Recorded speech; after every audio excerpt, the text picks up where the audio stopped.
So guys, ito yung pinakasimpleng diagram ng dual horn. Pwede rin naman ninyong lagyan ng interrupter switch para rumarapido yung inyong busina. So ngayon tuturo ko sa inyo kung paano malalaman, lalo na sa mga beginner dyan. Kasi isa din to sa mga importanteng dapat nyong malaman. Lalo na pag ganito ang gagamitin nyo, yung may tatlong paa. Yung inyong switch, may dalawang on. So paano ba natin malalaman dyan kung saan yung common dyan? Gaya nito, hindi nyo ma-recognize kung nasaan yung gitna. Usually nasa gitna yung common. So dito, gagamit tayo ng multi-tester mga paps. Tester mga paps. Ayan. I-set lang ninyo sa times 1 o di kaya sa resistance, kasi continuity test lang naman ang gagawin natin. So pag gumalaw to, ganyan, ibig sabihin yan ay connected. So assuming na hindi natin alam kung saan yung common, yung positive at negative ng ating multi-tester ay i-connect lang natin dito sa dalawang wire. Ngayon pag pinindot natin siya, assuming na naka-off siya, pinindot natin siya at may gumalaw dyan, ibig sabihin meron dito sa dalawa ang common. Wala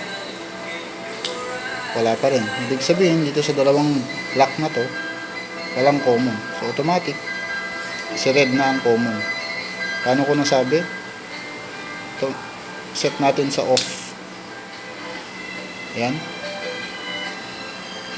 Si red kay black na may stripe na white. Pag pinindot natin, wala. Pag tinodo natin, meron. Ngayon, pag inilipat ko ito at binalik natin sa gitna, dapat meron. Ayan. So automatic si red po ang common. So yung common natin ay kukonect natin dito sa may common ng ating switch sa ating relay number 87. And then yung ating 85 at 86 ay kukonect natin dito sa ating stock wire ng ating horn na tinanggal natin. So kailangan yung i-detach yun, kukonect natin yan sa 86 at 85. Okay lang na magbaliktad naman yan. So dito siya sa ating relay. Dapat nyo palang sa alang-alang din pag nagwa-wiring kayo, ang dapat ninyong ihuli sa lahat na i-connect is yung ating positive line. Huwag nyo muna siyang i-connect dito sa ating number 30 kapag hindi pa kayo tapos mag-wiring.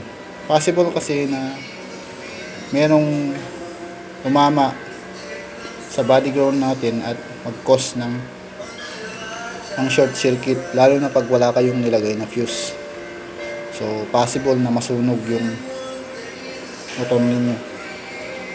So kailangan ihuli ng natin itong ilagay. So dito yung ating positive sa ating stock na busina, pwede nating ilagay dito sa on na isa o di kaya sa kabila. As sa inyo na yun. So dito ilalagay natin dito. Ayun lang kasimple. Saka yung isang on, isang paa niya connected dito sa dalawang parallel.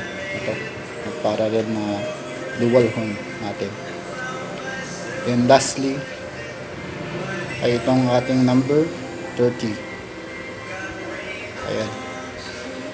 Then itong dual horn nyo pala guys, yung ground nya, pwede nyong i-parallel to as one kung malapit lang. Pero kung malayo, pwede nyo siyang ilagay lang sa metal parts ng inyong motor para konti lang yung magamit yung wire, para mas malinis din. Ang ginawa ko sa akin, isang positive lang ang kinuha ko na connected sa battery, yung connected sa number 30 natin para malinis tignan. So yun lang. Sharing is caring, mga paps.